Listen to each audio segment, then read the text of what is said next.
Hey friend, welcome back to Coldman Survival. Tonight, we are leaving the ground behind entirely. No forest, no blizzard, no mountain pass tonight. Tonight, we are climbing 250 miles straight up, past the clouds, past the blue curve of the atmosphere, until the world below becomes a single, glowing marble, turning slowly in the dark.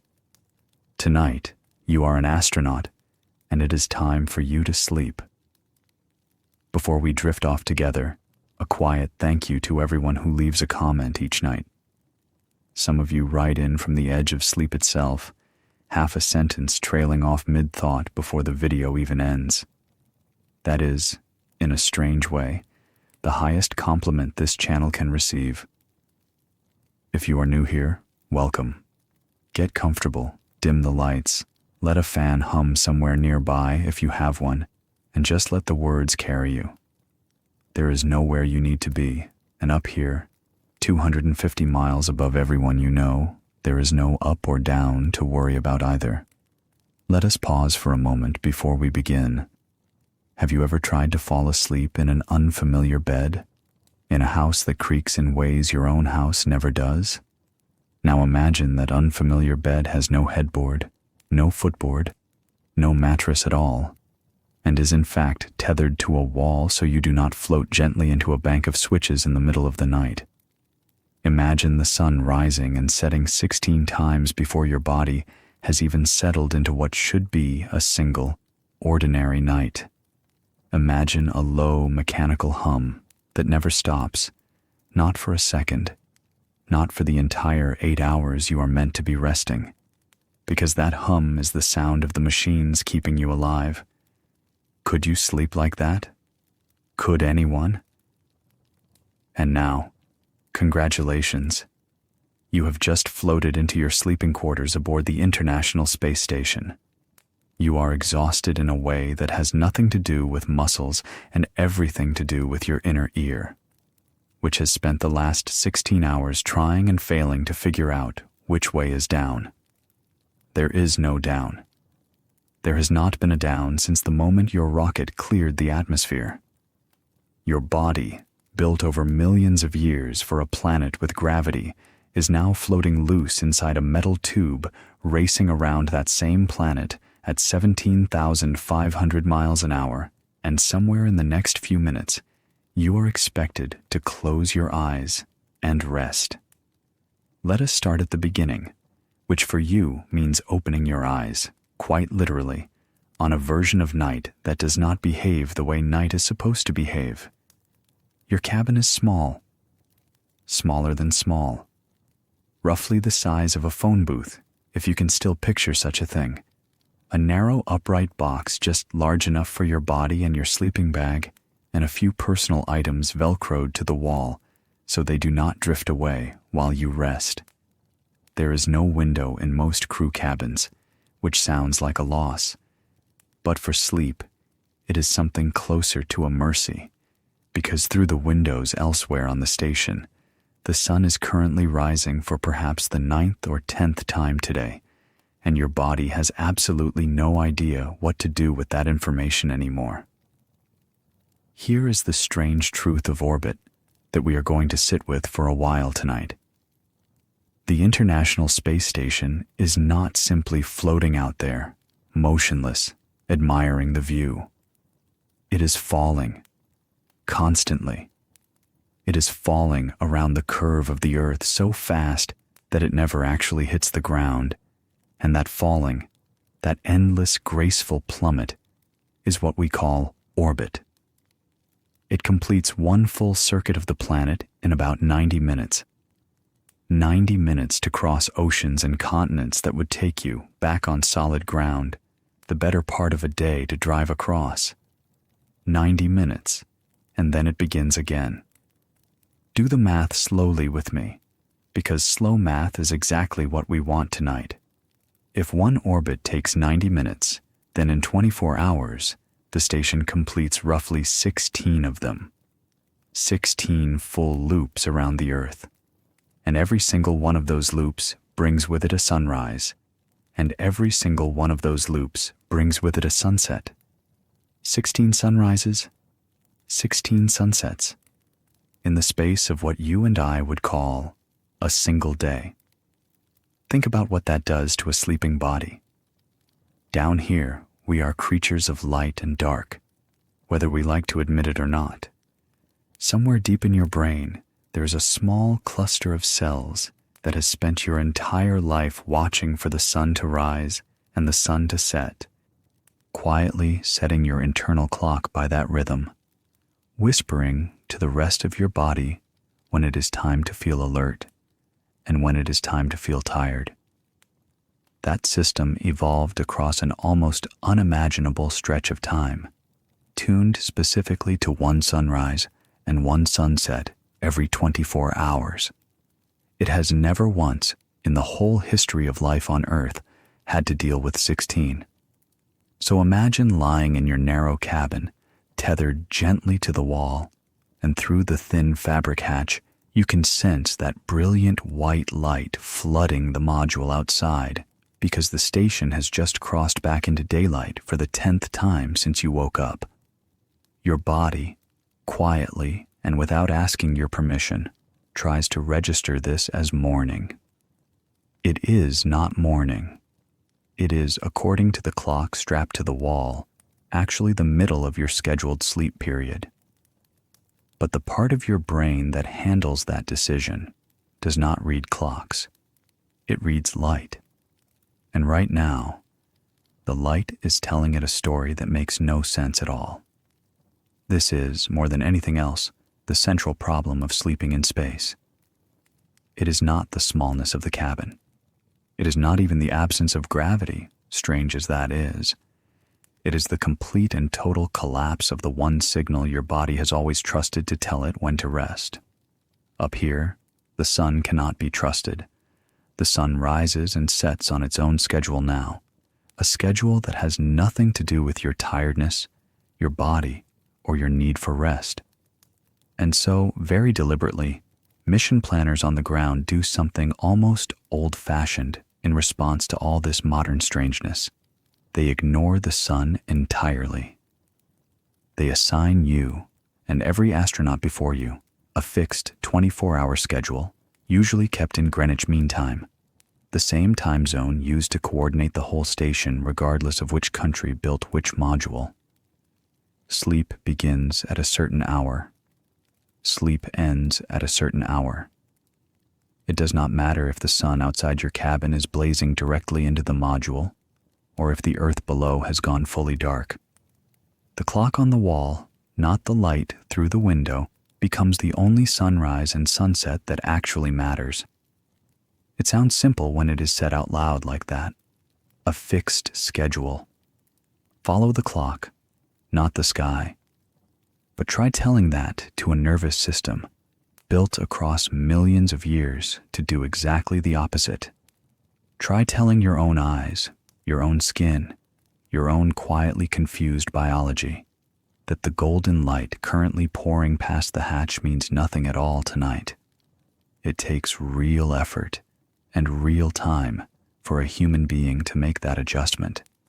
Some astronauts describe the first several nights aboard the station as strange and shallow, sleep that never quite settles into anything deep, a kind of hovering half-rest that mirrors in its own way the hovering half-gravity of the body itself. Slowly, though, night after night, the body begins to listen less to the window and more to the clock. It begins to trust the schedule over the sun. And somewhere in that slow, quiet negotiation between an ancient body and a very modern situation, real sleep starts to return. Let us sit with that thought for a while as we drift further into tonight's journey, because it is, in its own way, a rather beautiful idea. Down here on Earth, we assume the sun is in charge of our rest. Up there, 250 miles above everything you have ever known, human beings quietly proved that the sun is not actually required at all. A body, given enough time and enough patience, can learn to rest by any rhythm you hand it. even one written on a clock face rather than painted across a sky. Now, let us turn to the question of where, exactly, a person lies down when there is no down to lie in. Back on solid ground, going to bed involves gravity doing almost all of the work for you. You lie flat, your mattress pushes up against your back, and gravity holds you gently in place for the next several hours without you ever having to think about it. Up here, none of that machinery exists. There is no mattress pressing against you, because there is no weight to press. If you simply closed your eyes and let go in the middle of the module, you would drift slowly and silently wherever the faint air currents of the ventilation system happen to carry you. You might bump softly into a wall. You might drift into a control panel. You might wake up on the far side of the module having traveled gently and harmlessly the entire length of your sleeping quarters overnight. So instead, you zip yourself into a sleeping bag. Not a bag laid out flat across a bed, but one that hangs vertically, tethered at several points to the wall of your cabin, so that as you drift off, your body stays roughly where you left it. Some astronauts describe the sensation of climbing into that bag as oddly comforting, almost like being gently held from every direction at once. A soft, full-body embrace with nothing pressing harder on one side than the other.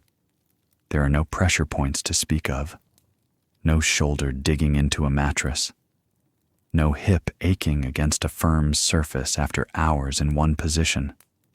Weightlessness, once the body accepts it, removes an entire category of discomfort that we down here rarely even notice we are carrying.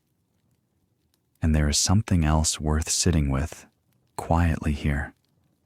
Something almost tender. Without gravity pulling on your muscles all day, without the constant low-grade effort of simply holding yourself upright against the pull of the Earth, many astronauts report a peculiar, full-body looseness once they finally relax into that tethered bag. Muscles that spend every waking hour on the ground, fighting gravity, however unconsciously, spend the whole night up here doing absolutely nothing at all. No effort required, no slight tension in the neck, no subtle bracing in the lower back, just stillness floating gently in a fabric cocoon, tethered lightly enough to feel secure and loosely enough to feel almost like nothing is holding you at all. Let us slow down even further here, because I want you to really picture this cabin with me. It is dim. It is close. The walls are lined with soft equipment racks and personal items secured with Velcro, so they do not float free during the night. A toothbrush here, a small photograph there, a laptop tucked into a pouch by your head. There is barely enough room to stretch your arms out fully in any direction. And yet, inside that small tethered space, drifting weightlessly in a padded bag zipped up to your chin, something in the body slowly begins to understand that it is safe, that it can let go, that despite every strange and unfamiliar thing about this environment, rest is still, somehow, possible here. We will keep exploring this strange floating world together as the night goes on, the eerie hum of the machines that never sleep, the glow of Earth passing silently by the window, the eye masks and the earplugs and the careful discipline it takes to convince a human body that it is bedtime, even here, even now, even 250 miles above everything it has ever called home. For now, though, let this first picture settle over you. A small tethered room, a soft bag holding you gently in place. No weight on your shoulders, no weight on your hips. Nothing pressing down on you at all. Just quiet and stillness and the slow beginning of sleep. Let us talk now about the sound of this place, because silence up here is not quite what you might expect. You would think, Perhaps that space itself, being a vacuum, would mean true and total silence inside the station. And in a sense, the space just outside the hull is exactly that, an endless, airless quiet stretching in every direction. But inside the station, inside your small tethered cabin, silence is not really on the menu at all. There is instead a constant, low mechanical hum that never once switches off. It is the sound of fans circulating air so that carbon dioxide does not pool invisibly around your sleeping face. It is the sound of pumps moving fluid through cooling systems that keep the station's electronics from overheating. It is the sound, in the most literal sense, of the machines that are quietly keeping you alive while you sleep, running on and on through the night without pause, without rest, without ever once falling silent themselves. Many astronauts describe this hum, once they grow used to it, as strangely soothing rather than disruptive. It becomes a kind of white noise, steady and unchanging, not unlike the hum of a fan in a bedroom back on Earth, or the distant drone of an air conditioner through a summer night. The mind, given enough repetition, tends to stop registering a sound as a sound at all, and starts registering it instead as simply the texture of the room. And in a strange way, that hum may be doing something important for the sleeping astronaut, filling the cabin with a steady, unbroken layer of noise that masks the smaller, sharper sounds of a station full of moving parts. A valve clicking open somewhere, a fan changing speed, a crewmate shifting in a cabin 2 doors down. Constant noise, it turns out, can sometimes be easier to rest inside than silence broken unpredictably. And then there is the window. Not every cabin has one, but throughout the station, in the observation module known as the cupola, Earth is always waiting, glowing softly against the black. If you find yourself awake in the hours before your scheduled sleep, or drifting there in a rare quiet moment, you might look out and see the entire curve of the planet turning slowly beneath you. Oceans catching moonlight, city lights scattered like scattered embers across the darkened land, lightning storms flickering silently over entire countries at once, visible from above as soundless rolling pulses of white. It is, by every account from every astronaut who has ever described it, one of the most beautiful sights a human being can witness. And it is also, in its own way, deeply calming. A reminder, drifting there in your tethered bag 250 miles from everyone you love, that the whole world is still turning quietly beneath you, exactly as it always has. Let us close this part of tonight's journey gently then, with that image held softly in mind. A small warm cabin, a steady mechanical hum, filling the silence rather than breaking it. And somewhere just beyond the hatch, the whole Earth glowing in the dark, turning slowly, patiently, the way it has turned for longer than any of us can truly imagine. In a little while, we will talk about the eye masks, the earplugs, and the quiet discipline it takes to finally convince a floating body that it is time, at last, to rest. For now, simply breathe and let that image of the turning Earth carry you a little further into sleep.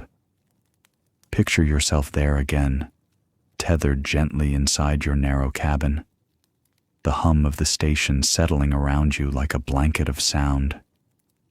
You have zipped into your sleeping bag. You are calm, or calm enough. And yet your eyes, if left uncovered, would still be catching flickers of light from status indicators, from the faint glow drifting in through gaps around the hatch, from whatever brightness happens to be sweeping past the nearest window as the station crosses once again into day. So you reach for the same simple tool that travelers have relied on for generations back on Earth, a soft eye mask, snug against your face, and in an instant the entire confusing conversation between your eyes and the 16 sunrises outside comes to a quiet stop. Darkness, real darkness, chosen darkness, arrives on command. It is a small thing, an eye mask. It costs almost nothing, weighs almost nothing, and yet up here, it becomes one of the most important pieces of equipment an astronaut owns, because it does something no amount of training or willpower quite manages to do on its own. It ends the argument between what your eyes are seeing and what your body is meant to be doing. Down here on solid ground, most of us take true darkness for granted. We close the curtains, switch off the lamp, and trust that the room will stay dark until morning because the sun, we know, is somewhere on the other side of the planet, patiently waiting its turn. Up there, floating in the station, the sun keeps no such patience. It simply appears again and again, every 90 minutes, whether you are ready for it or not. The eye mask becomes the only reliable curtain in a house with 16 sunrises a day. Alongside it comes the earplug, soft and small, pressed gently into place before the sleeping bag is zipped shut. We spoke earlier of that steady mechanical hum that fills the station day and night, the sound of fans and pumps quietly doing the work of keeping everyone alive. For many astronauts, that hum becomes background, almost comforting, the way a familiar sound eventually stops registering as sound at all. But not always, not every night. Sometimes a valve nearby cycles a little louder than usual. Sometimes a crewmate on the other side of a thin wall shifts in their own sleeping bag, or quietly speaks a few words into a headset during a late shift. Sound, unlike light, cannot be shut out with a simple mask over the eyes, so the earplug becomes its own small mercy, softening the edges of a noisy floating world just enough to let real rest take hold. And then, quietly underlying both of these small tools sits something larger and less visible. Discipline, structure, a schedule followed with something close to reverence, because up here, more than almost anywhere else a human being has ever tried to sleep, the schedule is the only anchor left. Down on Earth, if you miss your ideal bedtime by an hour, the world barely notices. The sun still sets on its own unhurried pace. Night still stretches out ahead of you in one long, uninterrupted block, and your body still has hours of darkness to work with, regardless of exactly when you closed your eyes. Up here, that luxury does not exist. The schedule is not a suggestion. It is the entire structure holding a fragile, unfamiliar kind of rest together. Roughly 8 hours are blocked out, deliberately, carefully, the same 8 hours day after day, tracked not by sunrise or sunset, but by the steady, indifferent hands of a clock set to Greenwich Mean Time. Sleep begins there. Sleep ends there. And everything else in the day, the meals, the exercise sessions, the hours of scientific work, gets built carefully around that unmoving anchor. Let us sit with how strange that discipline really is once you stop to consider it. A body that evolved over millions of years to read the sun as its only clock is now, in orbit, being asked to abandon the sun entirely and trust instead in a printed schedule, a wall clock, and the quiet insistence of the people who built it. It is, in its own way, an act of faith repeated every single night. You do not sleep because you feel tired in the way you might feel tired on Earth, worn down slowly by a long day of sunlight fading into dusk. You sleep because the clock says it is time, and because trusting that clock, again and again, night after night, is what slowly teaches an unmoored body how to rest in an environment that offers it no other guidance at all. This does not happen instantly. It would be a kind of dishonesty to pretend that the first night aboard the station simply unfolds like any ordinary night at home. Eye mask on, earplugs in, and straight into deep, easy sleep. Astronauts who have spent months living and working in orbit describe something closer to a slow negotiation, stretched out over the first several nights, sometimes the first week or more. The earliest attempts at sleep tend to feel thin and shallow, hovering rather than settling, the mind drifting in and out the way it might during a long, restless flight rather than a true night's rest. Small sounds that would never register at home suddenly feel sharp and noticeable.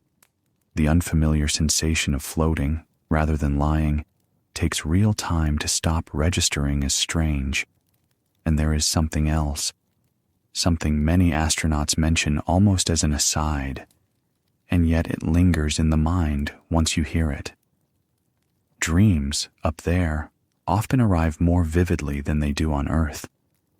Some crew members describe dreaming in unusually rich detail during their early nights in orbit. Strange, floating, technicolor dreams that feel more immediate than the ones they remember from home. No one is entirely certain why. Perhaps it is the disruption to ordinary sleep cycles. Perhaps it is simply the mind working overtime to process an environment so far outside anything it has ever known. Perhaps it is nothing more than paying closer attention in a strange new place to something the mind does every single night, regardless of where the body happens to be resting. Whatever the reason, it becomes one more small, quiet mystery layered into the experience of sleeping so far from everything familiar. Let us slow down here and simply imagine it together. You, tethered gently to a wall 250 miles above the Earth, eye masks snug against your face, soft plugs pressed into each ear, the low hum of the station's machinery filling the space around you like a tide that never goes out. Somewhere behind your closed eyes, a dream is beginning to take shape, more vivid than usual, drawn perhaps from the sheer strangeness of the day behind you. And slowly, slowly, your breathing begins to steady into something that finally resembles real rest. It would be easy to imagine that after a week or two, all of this strangeness quietly resolves itself, and sleep in orbit simply becomes sleep, indistinguishable from any night spent at home. And in some ways, that is true. The body is remarkably adaptable, and given enough repetition, enough trust placed in that same unmoving schedule, night after night, most astronauts do eventually settle into something that feels, at last, like real and restorative rest. But in other ways, orbit never entirely stops being orbit. The 16 sunrises keep arriving, whether the body has learned to ignore them or not. The hum keeps humming. The eye mask and the earplugs remain permanent fixtures of the nightly ritual, not training wheels to be discarded once balance is found, but the ongoing, nightly foundation that makes rest possible at all, for the full length of a mission that might stretch on for months. There is something almost moving in that, if you let yourself sit with it a little longer. Down here on Earth, we tend to think of sleep as something that simply happens to us, a door that closes on its own once the lights go out and the day finally runs its course.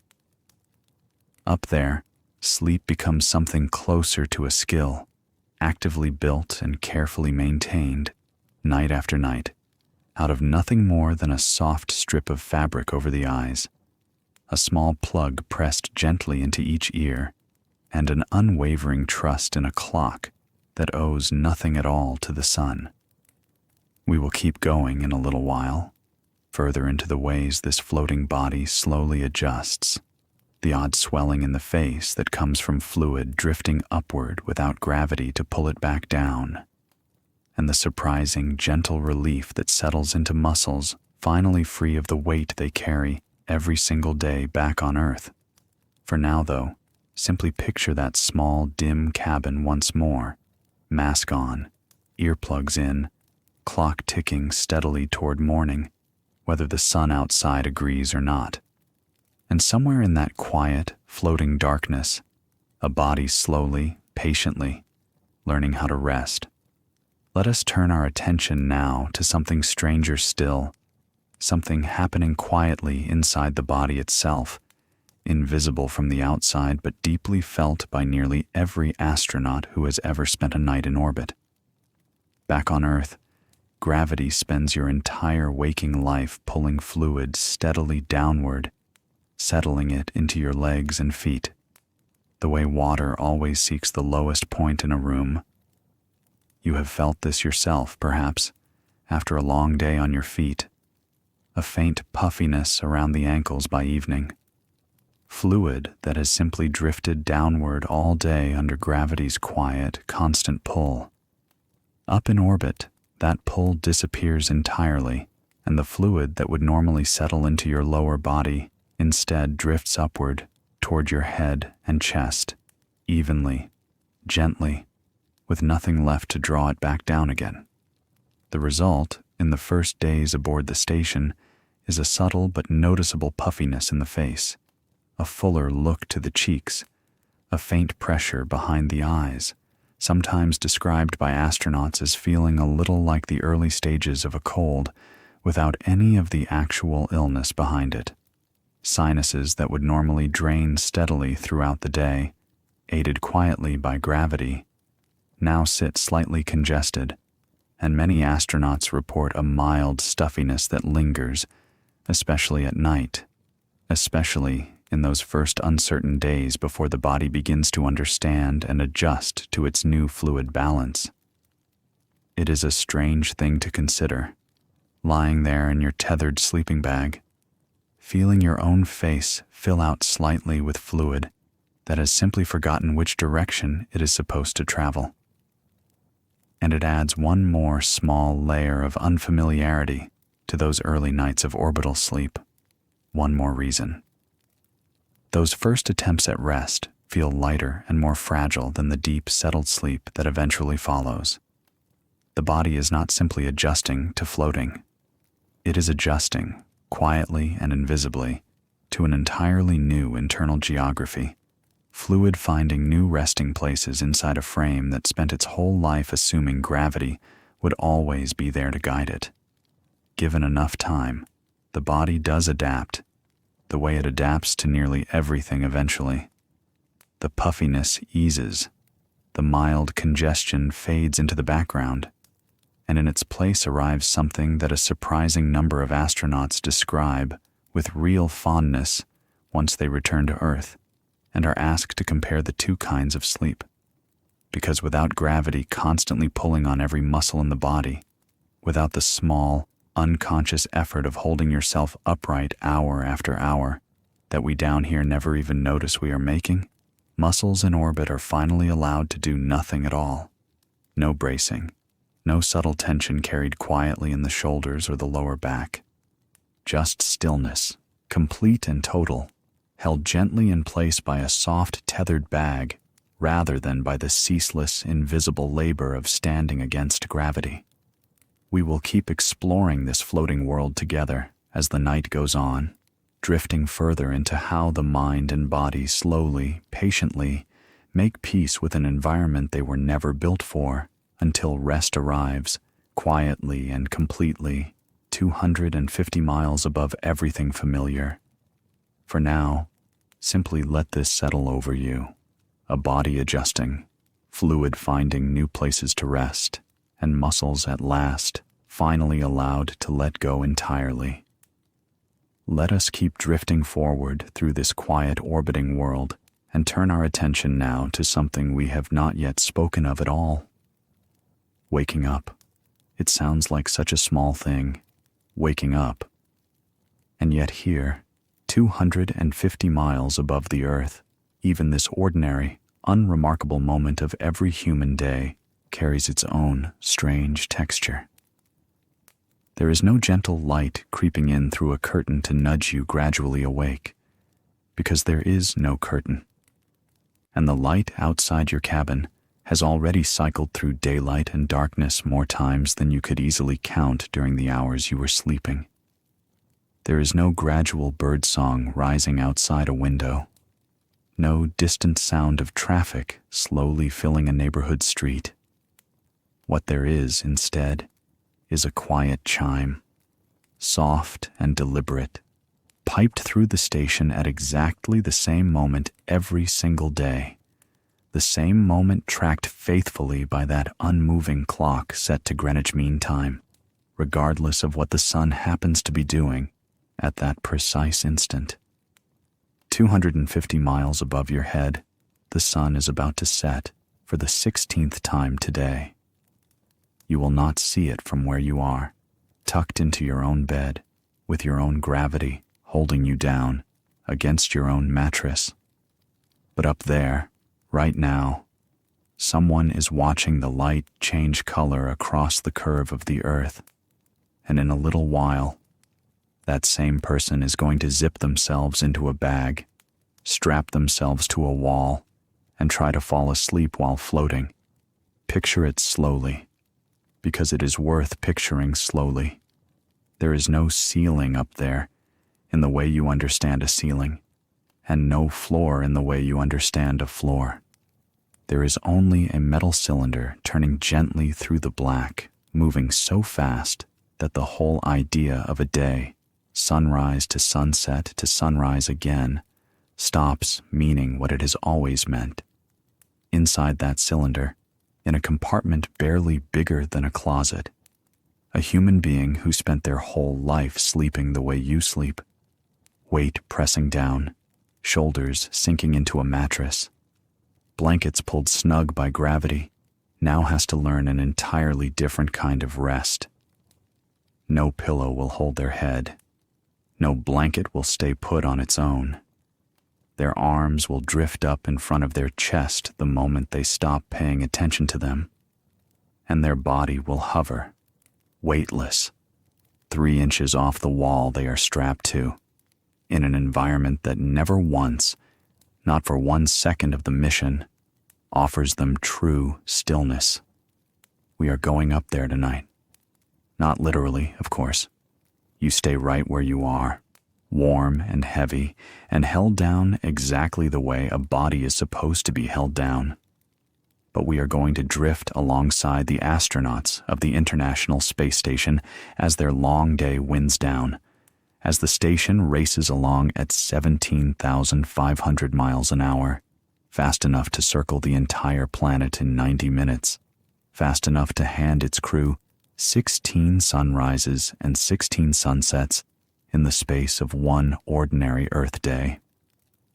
We are going to climb into the small padded cabins where they sleep, feel the constant hum of the machines that keep them alive, watch the eerie blue light of Earth pouring in through a window, and understand, slowly and gently, how the human body finds its way to rest in a place it was never built for. So settle in. Let your own shoulders come down from wherever the day left them. Let your own blanket do what a blanket up there cannot do, and hold its weight against you. And let yourself wonder, the way you might on any quiet night, what it would actually feel like to sleep while falling, forever, around the world. It is important to say that plainly, because it is the strangest fact in this whole story, and it is easy to say without really feeling it. Astronauts on the International Space Station are not resting on some enormous, gravity-heavy platform bolted, steady in space. They are falling, constantly. The station itself is falling toward the Earth at every moment, curving downward under the pull of gravity exactly the way a thrown ball curves downward, except the station is moving forward so fast, so many miles every single second, that the ground curves away beneath it just as quickly as it falls toward that ground. The result is not a landing. The result is an endless, graceful, looping fall that never quite arrives.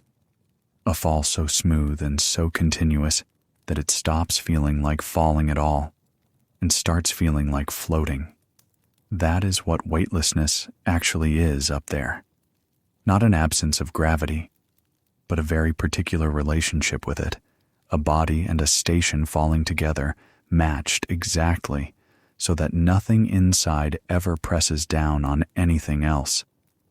Your body up there does not know it is in a cylinder anymore. It only knows that nothing is pulling it toward a floor, because there is no floor left to be pulled toward. Think about what that does to a person who has slept every night of their life with weight as a kind of anchor. On Earth, you do not think about your mattress holding you. You do not think about the way your shoulder sinks a little into the cushion beneath it, the way your head finds the pillow and stays there, the way a blanket, pulled up, simply remains where you put it, because gravity insists on it. All of that disappears the moment a person crosses into orbit. Their body keeps expecting an anchor that is no longer there, keeps waiting for the small, familiar pressure of a surface pushing back against it. And for the first several nights, many astronauts report a strange, low-grade unease, not fear exactly, more like the unsettled feeling of reaching for a stair that is not where your foot expects it. Some describe it as a sensation of tumbling even while lying perfectly still, their inner ear insisting that they are falling, even as their eyes and their training tell them otherwise. The body, in other words, has to be gently talked out of an instinct that has served it correctly for the entire history of the species, and it takes a few nights of quiet, repeated proof. No impact, no floor, no danger, before that ancient warning system finally stands down and lets a person rest. The cabins themselves do what little they can to help. Each crew member on the station has a small private space, a compartment not much larger than an old telephone booth, just tall enough to float upright in, and just wide enough to turn around without bumping both elbows.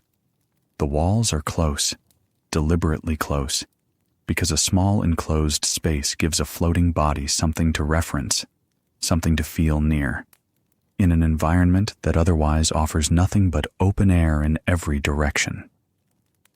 Inside that little booth hangs a sleeping bag, not laid flat the way you would picture a sleeping bag on a camping trip, but mounted vertically, or at whatever angle that particular astronaut's cabin happens to be oriented in, because up there, vertical and horizontal have stopped being useful words.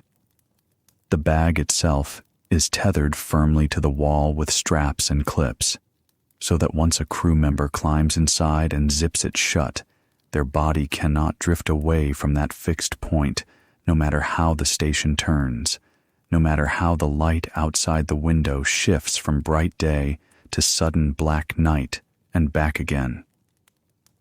There is a particular ritual to it, a small sequence of movements every astronaut learns in the first days of a mission, and then repeats, almost without thinking, for months at a time. You finish your work for the day. You float your way down the narrow connecting corridor of the station, past humming racks of equipment, past the quiet green glow of instrument panels, toward the cluster of small crew cabins where the sleeping compartments are.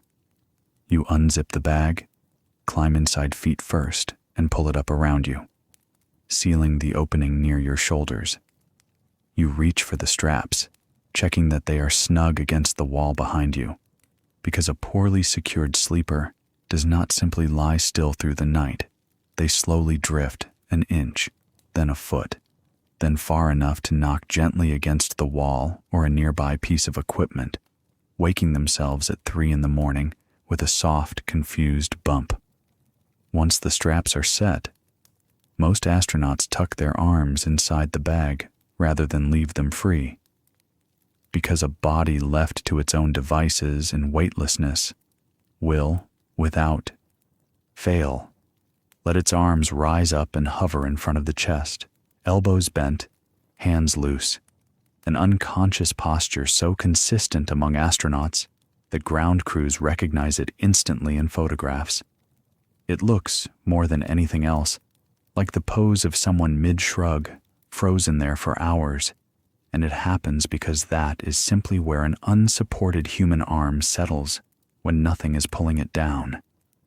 And then, zipped in, strapped down, arms tucked away, the astronaut closes their eyes in a small padded box bolted to the wall of a station, moving 17,500 miles an hour around a planet they can just make out, glowing through a nearby window. There is no swaying. There is no creak of a floor beneath them settling for the night. There is only the low, steady hum of the machines that keep the whole vessel breathing, a sound that never once stops, not for a moment, for the entire length of the mission. And it is that hum, more than anything else, that becomes the true lullaby of life in orbit. The sound a person's whole body eventually learns to fall asleep inside of, and to miss. Strangely, on the rare night they cannot hear it. The hum is worth sitting with for a moment, because it never goes away, and because it shapes sleep on the station more than almost anything else. It comes from everywhere at once. Fans push air through the cabin continuously, not for comfort, but for survival, because in weightlessness, warm exhaled air does not rise the way it does on Earth. There is no convection up there, no natural drift of heated air upward and away from a sleeping face, which means that without those fans constantly circulating the atmosphere, an astronaut could, in theory, breathe out a small invisible cloud of carbon dioxide that simply hangs there around their nose and mouth all night, growing thicker with every breath, never dispersing on its own. It sounds almost gentle when described that way, a small, still cloud, but it is genuinely dangerous. And so the fans run without pause, every hour of every night, pulling that exhaled air away and pushing fresh air back in, and the sound of that continuous circulation becomes the background note underneath everything else in the station, the closest thing up there to silence. Layered over the fans is the pumping and cycling of the life support systems themselves, the machines scrubbing carbon dioxide out of the air, regenerating oxygen, filtering water, running temperature control through kilometers of coolant lines threaded through the station's structure. None of it is loud in the way a factory floor is loud, but none of it ever stops either, and astronauts have described the accumulated effect as something closer to living inside a large, gently breathing machine than living inside a house.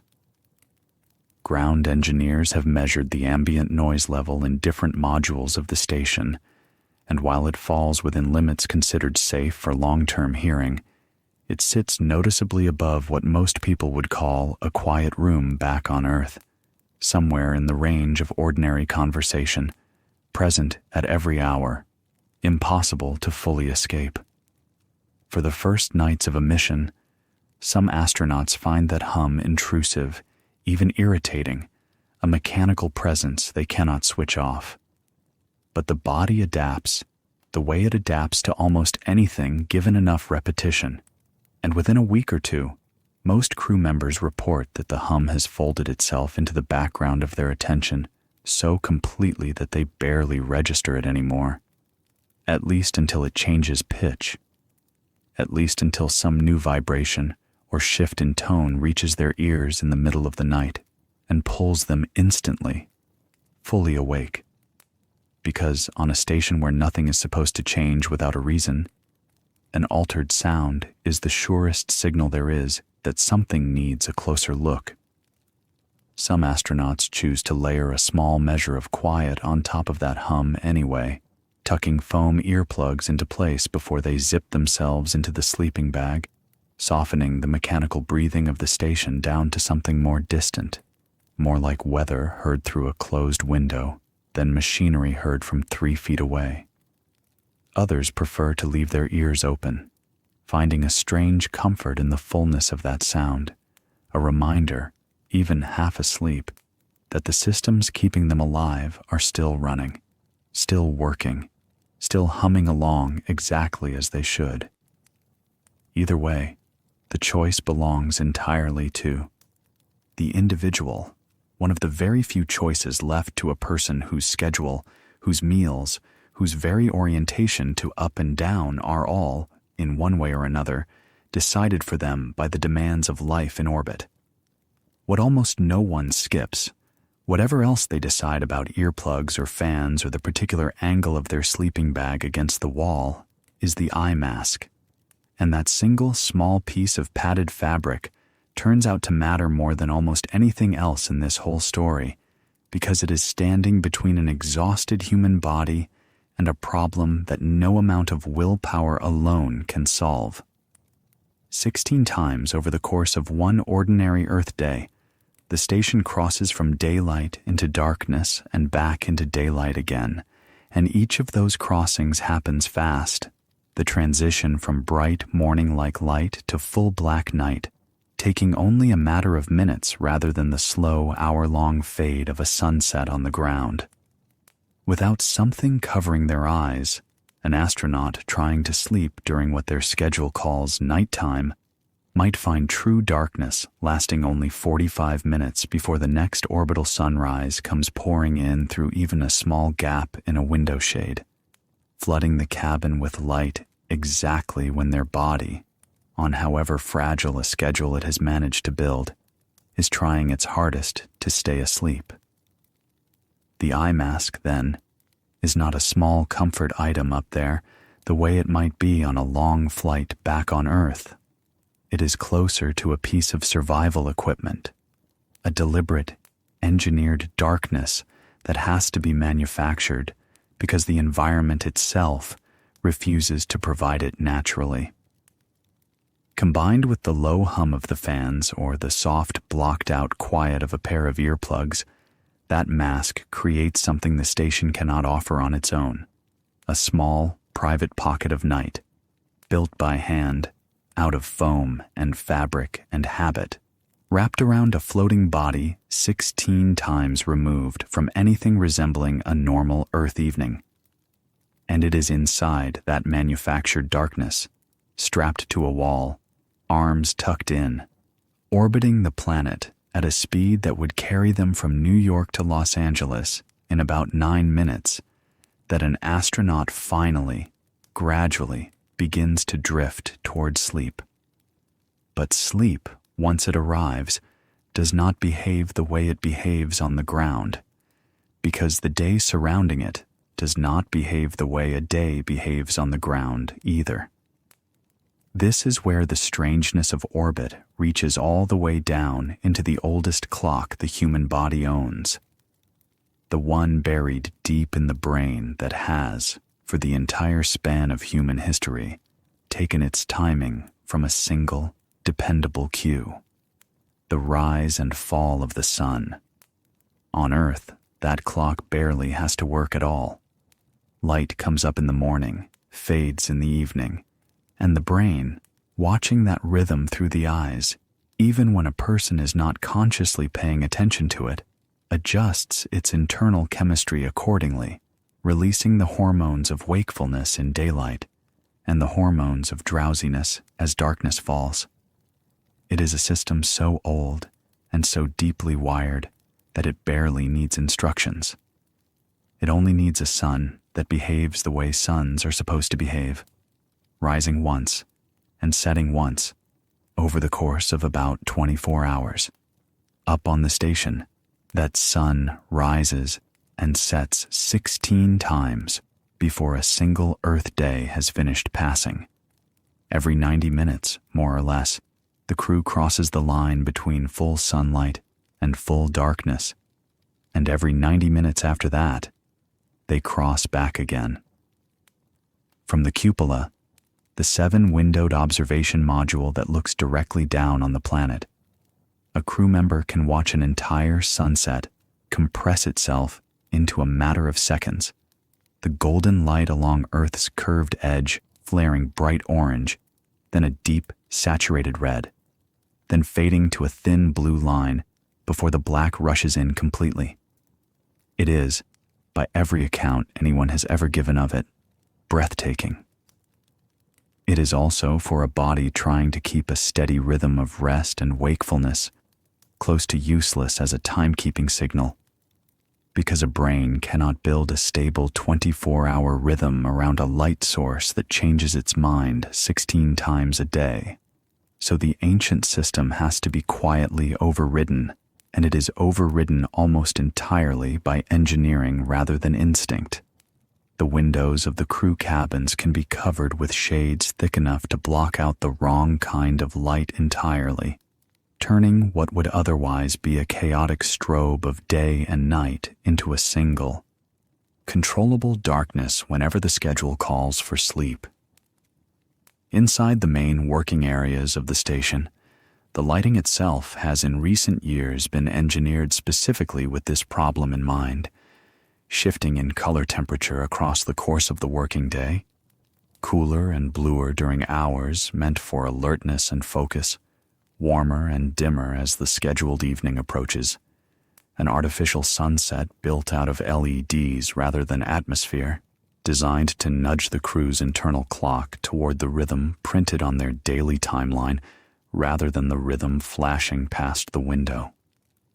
It is a strange kind of trade, swapping a real sun, glorious and constant and completely unreliable as a clock, for a manufactured one that never actually sets, but is at least consistent enough to be trusted. Even with all of that engineering in place, the body does not give up its old habits easily, and the early days of a mission tend to be the hardest ones for sleep of any kind. Astronauts newly arrived on the station frequently describe the sensation of being not quite tired and not quite rested at any single point during their scheduled sleep window, a kind of low hum of wakefulness sitting just beneath the surface even after the lights have dimmed and the cabin has gone properly dark. Studies conducted on crew members over the decades of station operations have found that astronauts, on average, sleep noticeably less than the roughly 8.5 hours built into their official daily schedule, often closer to 6, and that the deficit tends to be steepest in the first week or two of a mission, before gradually easing as the body, slowly and reluctantly, begins to trust the engineered rhythm being offered to it in place of the one it was built for. Fatigue in those early days is treated as seriously as any other operational risk on the station, because a tired crew member operating delicate equipment or performing a spacewalk is a genuine safety concern, and flight surgeons on the ground track sleep reports closely, ready to adjust a schedule or recommend a lighter workload if the numbers start to look concerning. What helps more than any single piece of technology is structure itself, rigid and unbending and repeated every single day of the mission. On the ground, the timeline for the entire station crew is built out months in advance and adjusted daily by flight controllers, and that timeline includes a firm, shared sleep period, generally synchronized to Greenwich Mean Time regardless of which country a given astronaut calls home, so that the whole crew, no matter their background, no matter the 16 sunrises flashing past their particular window, goes dark and goes quiet at the same designated hour. There is something almost old-fashioned about it, a whole crew observing something very close to a village curfew, work stopping, lights dimming, hatches closing, everyone retreating to their own small cabin at the same appointed time, not because the sun told them to, but because the schedule did. That shared discipline turns out to matter enormously, because it replaces an instinct the body can no longer rely on with a social agreement the body can. Humans have never actually needed the sun itself in order to keep a steady rhythm. What they have needed, across every culture and every era, is consistency, a repeated, reliable cue, arriving at roughly the same time in the same way, day after day, training the internal clock to expect it. On the station, that cue simply changes form. It stops being light through a window and becomes instead a scheduled block on a screen, a dimming of cabin lighting at a designated hour, the quiet, station-wide understanding that this particular stretch of the orbit belongs to rest and not to work. Astronauts who have spent long missions in orbit often describe coming to depend on that structure more than they ever depended on natural daylight back on Earth, because up there, structure is the only sun that never fails to rise on schedule. None of this happens by accident, and very little of it is left to any individual astronaut's judgment alone.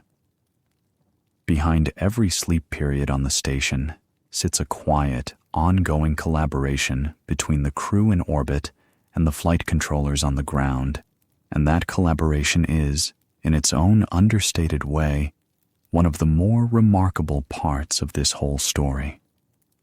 Mission planners on Earth build out a detailed daily timeline for every member of the crew, broken into precise blocks for exercise, for scientific work, for meals, for communication with family, and always, without exception, for a defined period of sleep, generally scheduled for around 8.5 hours, even though the real, measured average tends to run shorter than that once boots actually meet the floor of a sleeping cabin. That timeline is built weeks in advance and then adjusted, sometimes daily, as circumstances change, a spacewalk running long, a cargo vehicle arriving off schedule, an unexpected system alert pulling someone out of their bunk hours before their alarm was ever meant to sound. The reason for all that careful planning is not simply comfort. It is coordination on a scale that would be impossible without it. A crew scattered across different modules of a station moving at 17,500 miles an hour cannot afford to have each member sleeping and waking on their own private schedule, drifting further out of sync with one another as the days pass, the way people sometimes do on Earth when their work and their instincts pull in different directions. Emergencies do not wait politely for a convenient hour, and a station that might need every hand available within minutes depends on those hands being reasonably rested and roughly awake at the same time. So the sleep period becomes, in effect, a shared civic agreement rather than a private choice, observed by everyone aboard, regardless of nationality, regardless of which space agency trained them, regardless of how their own body might have preferred to arrange its rest if left entirely to its own devices.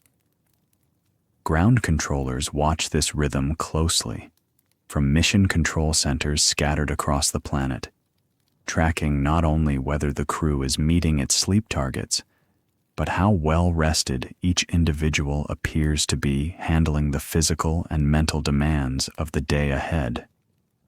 Flight surgeons review reports, adjust workloads when fatigue starts to show, and in cases where a mission's early schedule proves especially disruptive to a particular astronaut's rest, they will shift blocks of time around, moving a training session, delaying a spacewalk briefing, buying an exhausted crew member an extra half hour of quiet before the next demanding task begins.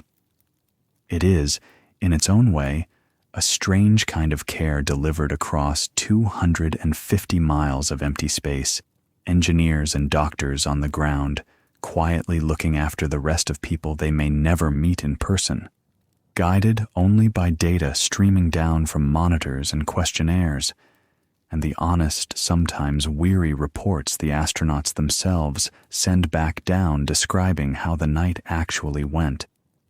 And how the night actually goes changes gradually and in fascinating ways as a mission stretches from days into weeks and weeks into months. The disorientation that marks the first nights in orbit, that low tumbling unease, that persistent awareness of the fans and the fold and the strange absence of pressure beneath a resting body does not simply vanish, but it does soften, the way any unfamiliar sensation softens with enough patient repetition. Many long-duration astronauts describe reaching a point, usually somewhere around the second or third week, where sleep in the vertical, weightless cabin begins to feel less like an ongoing negotiation and more like an accepted, even pleasant, new normal. The body finally releasing its grip on the old expectation of a mattress and a floor and simply accepting the gentle, even suspension the sleeping bag offers instead. Some astronauts, once that adjustment settles in, report sleeping better in orbit than they ever did on the ground, a claim that sounds almost unbelievable until it is explained.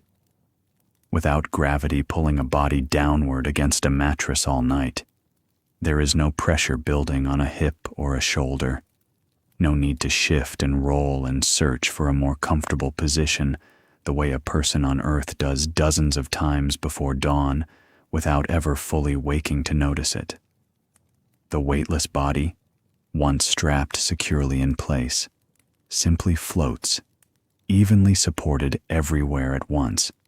No single point of contact, bearing more weight than any other. No ache building anywhere it can build on the ground.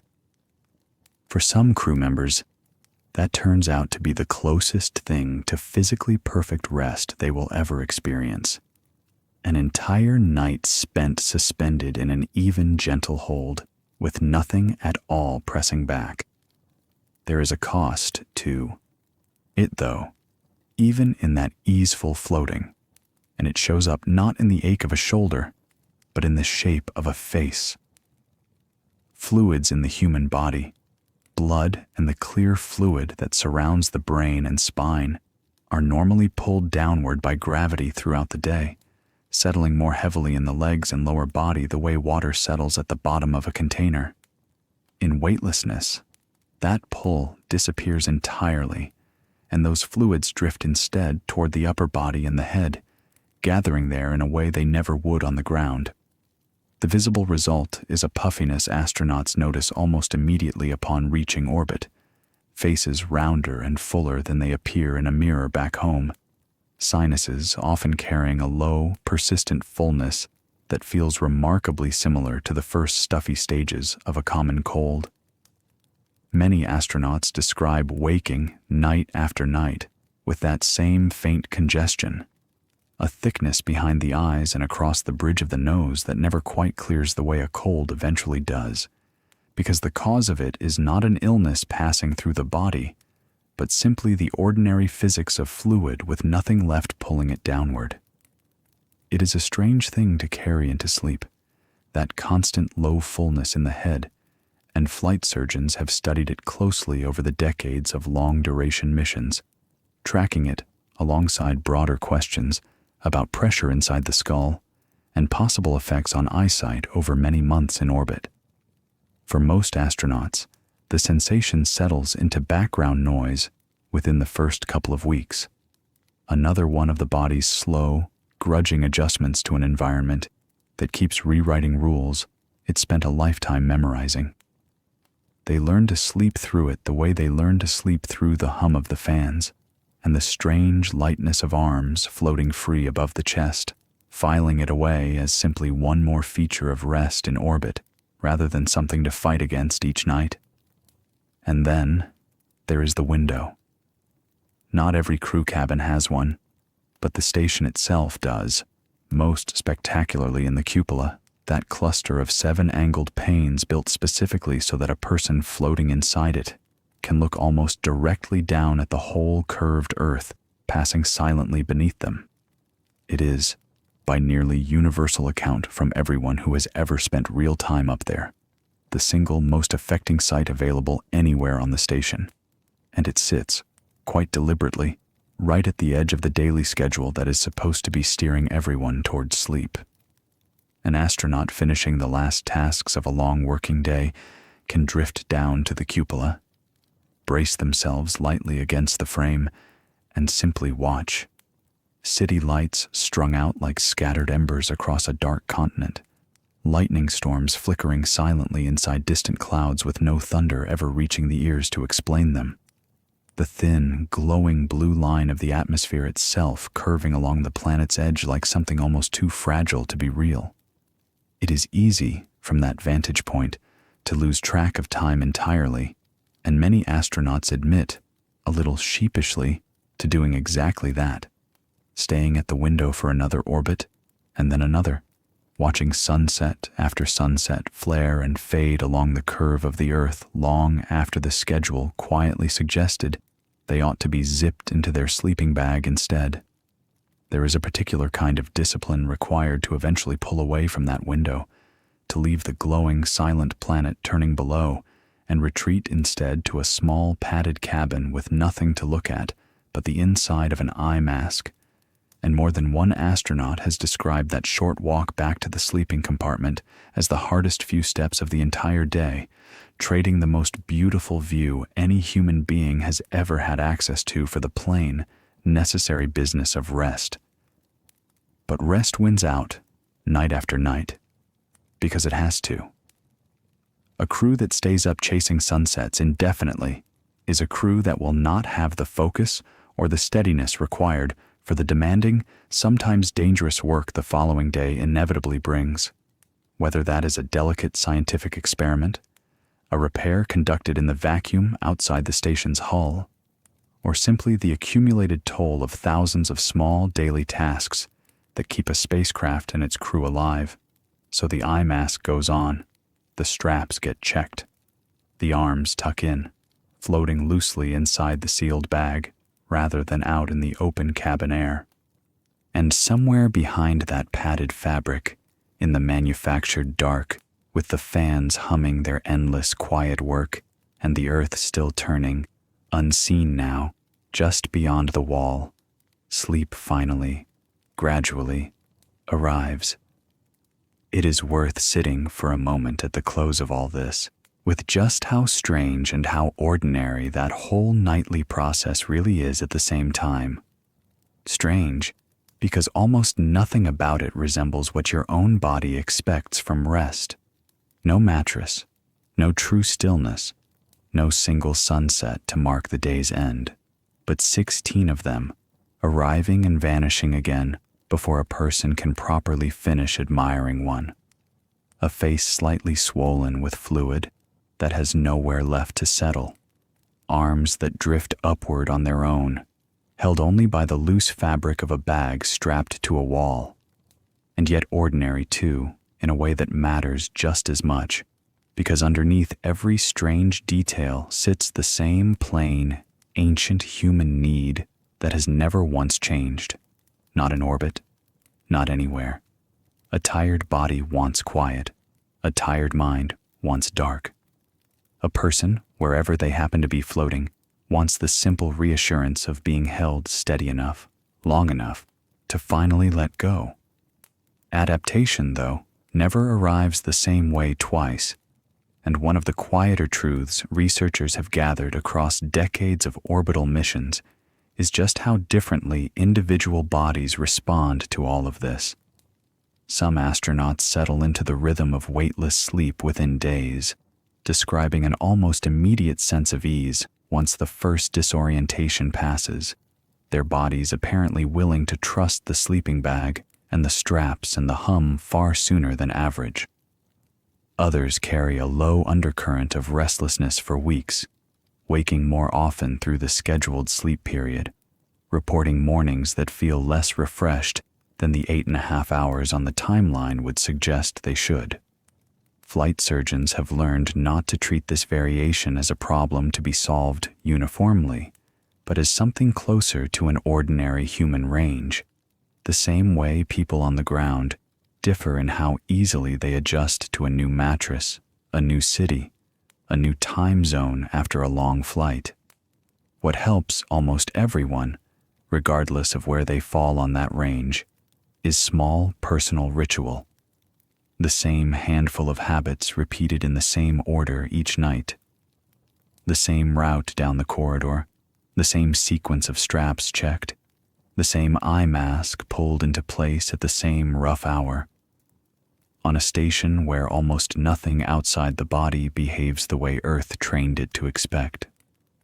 That small, repeated ritual becomes an anchor of its own, a private, portable sense of bedtime that a person can carry with them regardless of what the 16 sunsets outside the window happen to be doing.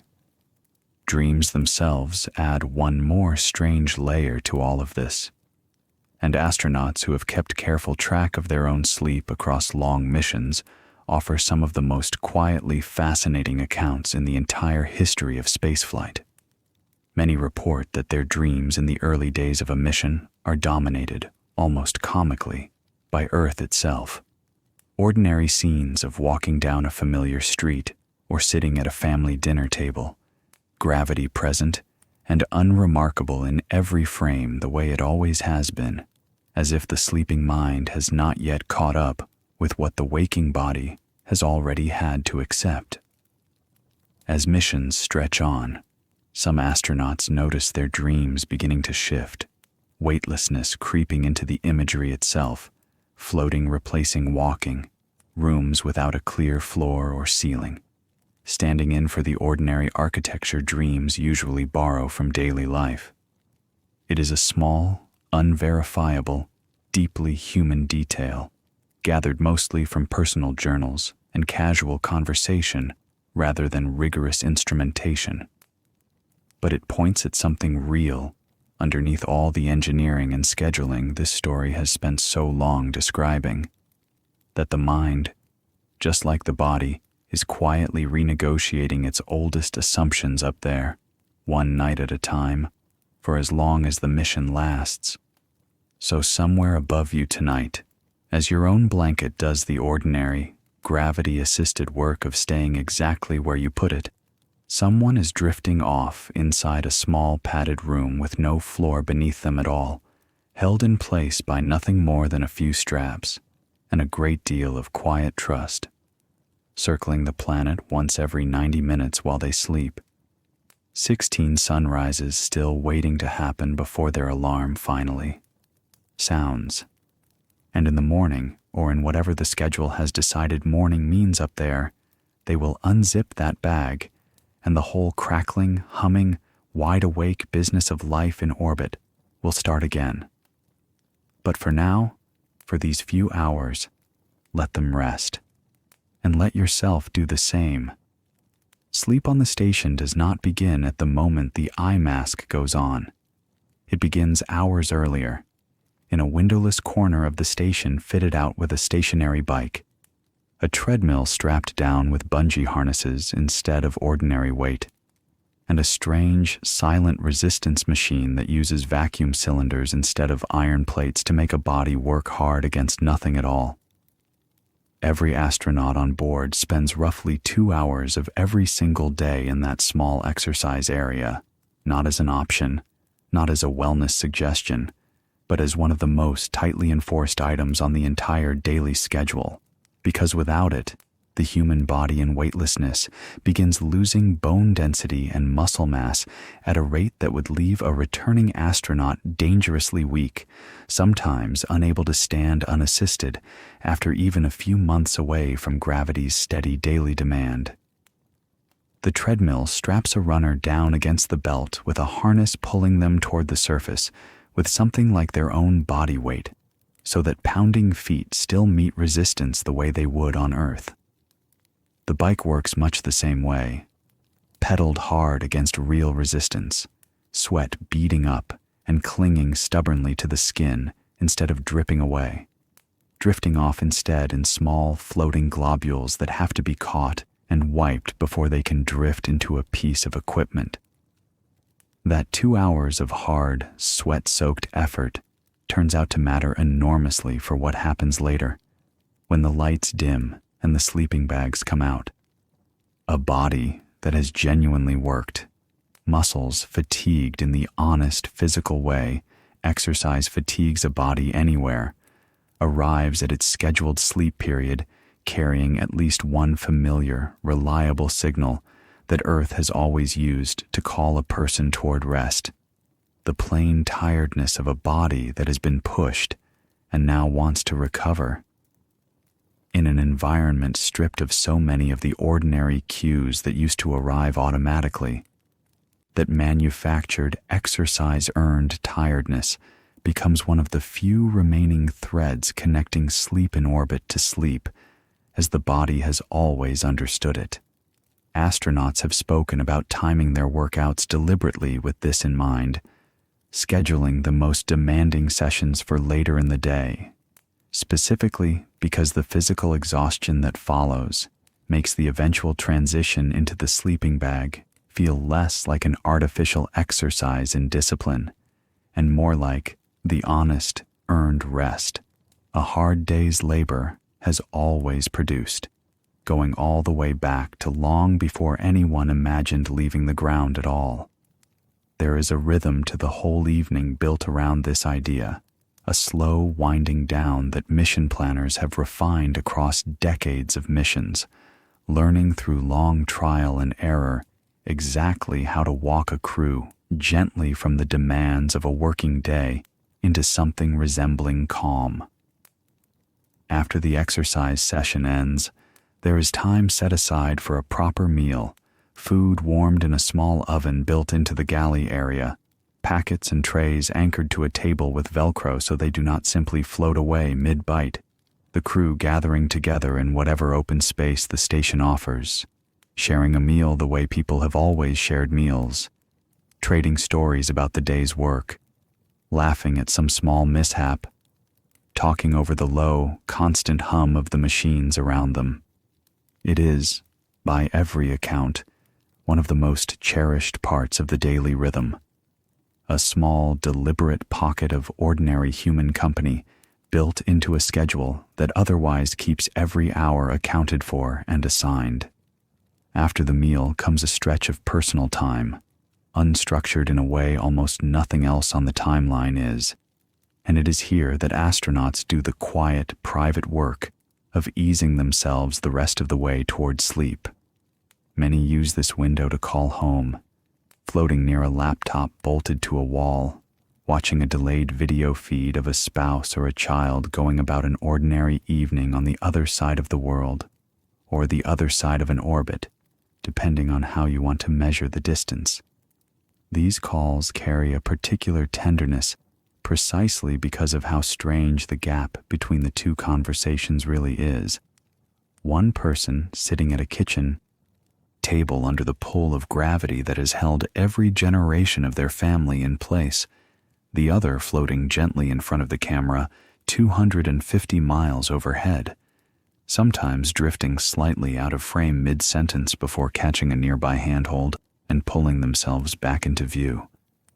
Astronauts have described these calls as some of the most grounding moments of an entire mission, a reminder, delivered nightly, that the ordinary world is still turning along exactly as it always has, waiting patiently for their eventual return to it.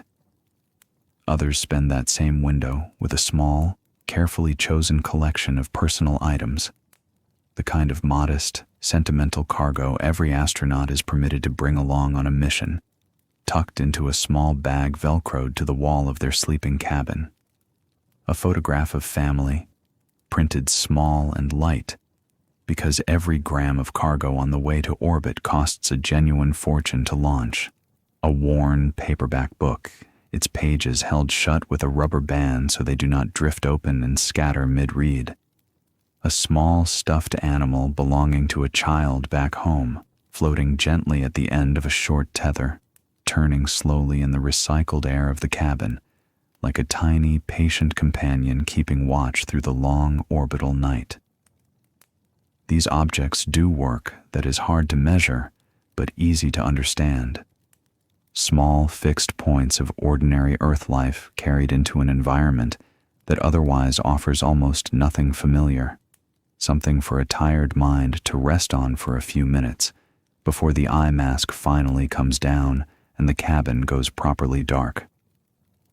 Some astronauts keep a journal through all of this, writing by hand or typing quietly into a tablet, a private habit that mission psychologists have quietly encouraged for years. Because putting a day's strange details into words, the argument goes, helps a mind properly close out, one day before opening into the next, an especially useful habit in an environment offering 16 separate, confusing candidates for what might count as sunset. Reading back through years of these journals, when astronauts have chosen to share them publicly after a mission ends, reveals a recurring, almost universal pattern. The entries grow shorter and calmer as a mission stretches on, the early pages full of wonder and disorientation in roughly equal measure, the later pages settling into something closer to the plain, unremarkable record of an ordinary working life, a life that simply happens to be conducted 250 miles above the place it started. By the time the scheduled sleep period actually arrives, then, an astronaut has usually already done a great deal of quiet, deliberate work toward making it possible. The body has been physically tired out on the bike or the treadmill. The stomach has been properly fed at a shared table. The heart has had its brief nightly contact with home, however delayed the video feed, however strange the gap between two gravities. And the mind has had its own private minutes with a photograph, a book, a journal, some small anchor to the ordinary world left behind. Only then does the walk back down the corridor to the sleeping cabin actually begin, and by then, more often than not, the body is genuinely ready for what waits at the end of it. Morning, when it finally arrives on the schedule, does not arrive the way it arrives on Earth either, because there is no single, dependable dawn to ease a sleeper gently awake. Instead, morning is announced, plainly and without much ceremony, by an alarm built into the station's daily program, sometimes accompanied by a wake-up song selected by Mission Control back on the ground. A small tradition carried over from the earliest days of American spaceflight, when controllers would choose a piece of music meaningful to that particular astronaut or crew, and beam it up through the speakers to greet them as they stirred. Astronauts have described waking to everything from old favorite songs chosen by a spouse back home to pieces requested by their own children. A strange and touching way to begin a day that will otherwise involve almost nothing familiar at all. Waking itself carries its own small strangeness, distinct from the strangeness of falling asleep. There is, for the first conscious moment or two, sometimes a flicker of confusion about which way is up, a brief searching sensation before the mind catches up with where the body actually is, floating gently against the straps of a sleeping bag rather than resting against a mattress. Some astronauts describe reaching instinctively for a nightstand that is not there, or bracing for the small effort of sitting upright that weightlessness makes entirely unnecessary, since there is no true upright to sit into in the first place. Unzipping the bag, unclipping the straps, and simply pushing gently off the wall to drift out into the corridor becomes, after enough repetition, as automatic as swinging legs over the edge of a bed ever was on Earth, though it takes most crew members a genuine stretch of days before that particular motion stops feeling like something they have to consciously remember to do. Not every night on the station unfolds the way the schedule intends, and it is worth sitting honestly with the nights that go wrong, because they say as much about life in orbit as the calm, ordinary ones do. Alarms on the station are loud, deliberately so, built to cut through sleep instantly and completely, because a fire or a pressure leak or a failing system gives a crew only minutes, sometimes only seconds, to respond correctly. Every astronaut who has spent real time aboard the station carries at least one story of being pulled violently out of sleep by a klaxon in the middle of the scheduled rest period. heart already pounding before the conscious mind has even finished catching up with what the sound means, hands already reaching for the straps of the sleeping bag out of pure trained instinct, while the brain is still assembling the actual information. Which alarm, which module, what it requires of them in the next 60 seconds. Most of these middle-of-the-night alarms turn out to be false. A sensor reading gone briefly haywire, a piece of equipment cycling in a way that trips a threshold without any real danger behind it, and the crew, trained relentlessly on the ground for exactly this kind of moment, works through the required checklist calmly, methodically, confirming system status, reporting back to ground control, and eventually, once everything checks out safe, drifting back toward the sleeping cabin to try, again, to find the sleep the alarm interrupted. But calm procedure does not undo the physical cost of the interruption itself. Adrenaline, once released into a body, takes real time to fully clear, regardless of how quickly the mind accepts that the danger has passed. And astronauts describe lying back in the sleeping bag afterward with a racing heart that refuses, for a stubborn stretch of minutes, to slow back down to the steady rhythm sleep requires. The whole cabin gone quiet again around them, while their own pulse keeps insisting, for a while longer, that something is still wrong. Spacewalk days bring a different, more anticipated kind of sleep disruption, one that arrives before the difficult work rather than after it. The night before a scheduled spacewalk, astronauts frequently report a restless, keyed-up quality to their sleep entirely different from an ordinary night. The mind quietly rehearsing procedures even as the body lies still in the bag. Some part of the brain apparently unwilling to fully release its grip, given what the following day will demand. Hours spent outside the station in nothing but a pressurized suit, tethered by cable and clip against the vast, silent backdrop of space, performing delicate, physically exhausting repair work with gloved hands that fatigue quickly against the stiff resistance of the suit's inflated fabric.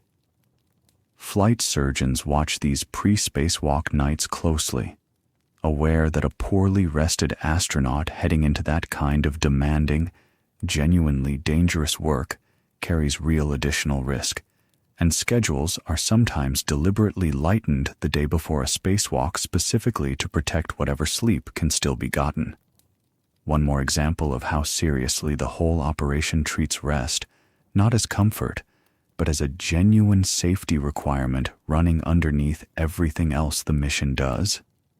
There are quieter disruptions too, smaller than an alarm and less predictable than a spacewalk, the kind that simply come from sharing a small metal structure with several other human beings and an enormous quantity of humming machinery. A neighboring cabin's fan running slightly louder than usual, a crewmate finishing a late task and drifting past, the soft bump and rustle of movement carrying more clearly through the thin walls than anyone would like at 3 a.m. station time. Cargo vehicle docking on an unusual schedule, its arrival requiring the whole crew's attention regardless of what the clock says. Astronauts learn, out of necessity, a particular tolerance for these small interruptions, an ability to surface briefly toward wakefulness and then sink back down again without the full jolt of a true alarm, a skill that most people on Earth, sleeping in the relative isolation of their own separate bedrooms, never really have reason to develop. What carries a crew through all of this, night after night, disrupted or not, is the accumulated trust built between the astronauts themselves and the enormous, largely invisible support system working on their behalf from the ground. Every sleep disruption gets logged. Every difficult night gets folded into the data flight surgeons use to adjust the schedule going forward. And astronauts have spoken, again and again, about the quiet comfort of knowing that even in the most disorienting environment a human being has ever tried to rest inside, they are not managing any of it alone. Somewhere below them, Turning through their own ordinary daylight and darkness, teams of people are watching the numbers, adjusting the plan, and doing what they can from 250 miles away to make the next night gentler than the last one. There is a particular shift that tends to happen somewhere around the 2 or 3 month mark of a long-duration mission, subtle enough that most astronauts do not notice it happening in real time, obvious enough in hindsight that nearly all of them describe it the same way once asked to look back. The strangeness that defined the early weeks, the constant low hum of disorientation, the conscious effort required to talk the body out of its old assumptions about floors and pillows and a single dependable sunset, begins quietly to fade into something closer to routine. Sleep stops feeling like a nightly negotiation and starts feeling simply like sleep, arriving and departing according to the same rhythm any long-settled habit follows anywhere. The eye mask goes on almost without thought. The straps get checked by muscle memory rather than conscious attention. The hum of the fans, once a mildly intrusive presence pressing at the edge of awareness, becomes instead something closer to silence itself, so fully absorbed into the background of the mind that astronauts sometimes report a strange, almost unsettling awareness of its absence on the rare occasions a system briefly powers down for maintenance, the sudden true quiet feeling, for a disorienting moment, far stranger than the constant hum it left behind ever did. Along with that physical settling comes something quieter still, a kind of psychological adjustment that astronauts describe with real care, aware of how difficult it is to put into words for anyone who has not lived it.